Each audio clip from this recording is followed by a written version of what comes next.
Hello everyone, welcome to this educational channel Chance to Learn. Today I shall start a humorous poem. Name of the poem is How to Tell Wild Animals, which is written by Caroline Wells. Caroline Wells was an American writer. She was famous for the books which were based on mystery. In this poem, the poet has explained the features of different wild animals in a very comical way. She has used language which creates humor. She has introduced some wild animals which are very dangerous, but she has introduced them one by one in a very funny way. Firstly, I shall read and explain the first stanza. If ever you should go by chance to jungles in the east, and if there should to you advance a large and tawny beast, if he roars at you as you are dying, you will know it is the Asian lion.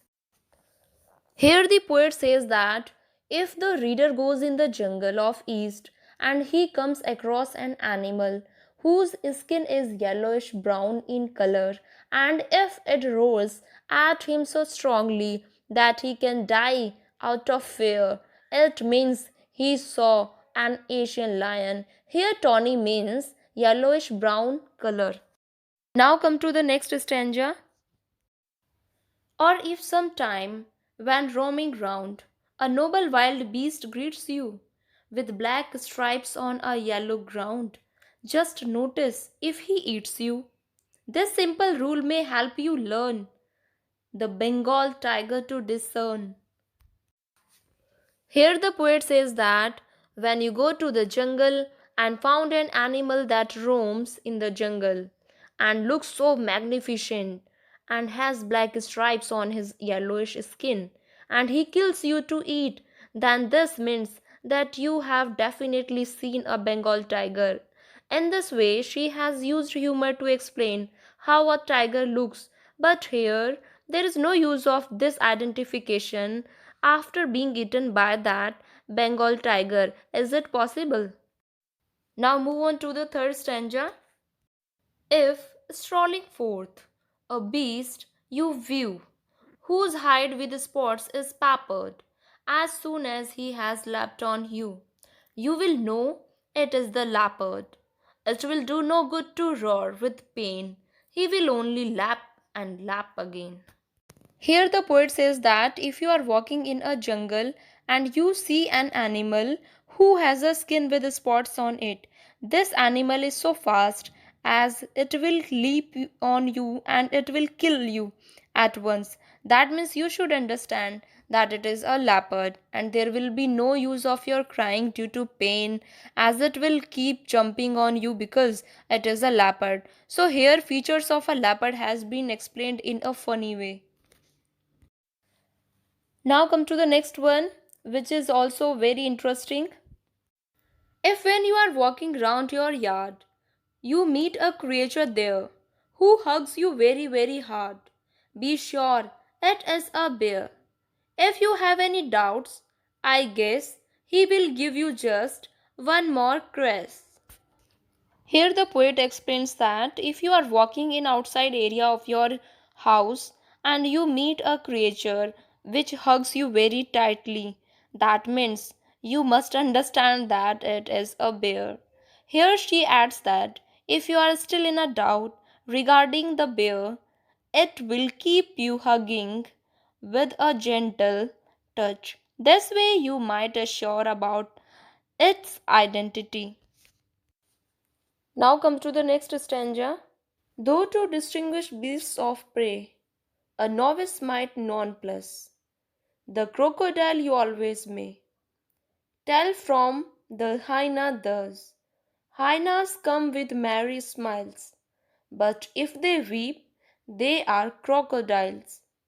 Here the poet says that if you want to differentiate animals which hunt other animals for their food, it will be very confusing for the one who does not know their characteristics well. So here the poet tries to help out the readers by telling the difference between two animals. He says that hyenas will be smiling, whereas if You see an animal who has tears in its eyes, so you should understand that is crocodile.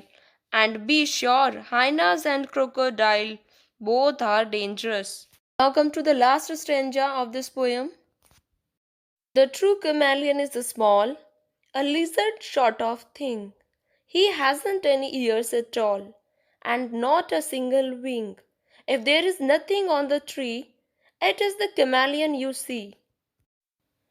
Through this stanza, the poet expresses her views about chameleon. It is a small creature.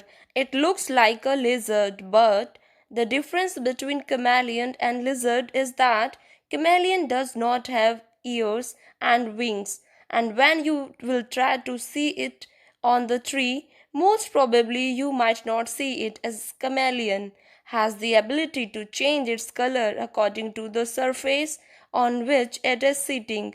Therefore, if you see a tree and find nothing else on it, then it must be a chameleon sitting on it. It has changed its color into the color of tree. Now come to the rhyming scheme. First of all, I have taken first stanza of this poem. Here, rhyming scheme has been used. A B A B C C is followed like chance and advance, east, beast, dine and lion. So, A for chance and advance, B for east and beast, and C for dine and lion. The next rhyming scheme. Here A is used for round, B is used for view, and A for ground.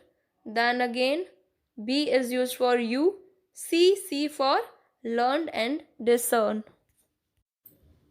Now come to the next one. Here in this stanza, in the first line, last word view for A, then peppered for B, U for A, B for leopard, and then pain and again for CC.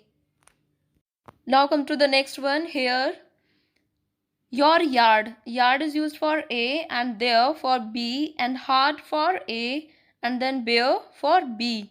And then last two lines words I guess for C and then crest for C again. So in this way rhyming scheme is formed. Now come to the next one. Here beasts of prey. Prey is used for A and then non plus B, may for A and then thus for B, then smiles and crocodiles. Here you will have to use C. Let's see the last one. What is given here? Small for A, thing for B, all for A, wing for B, and then tree and C used for CC. I hope this video will help you to understand the poem as well as the rhyming scheme. Thank you.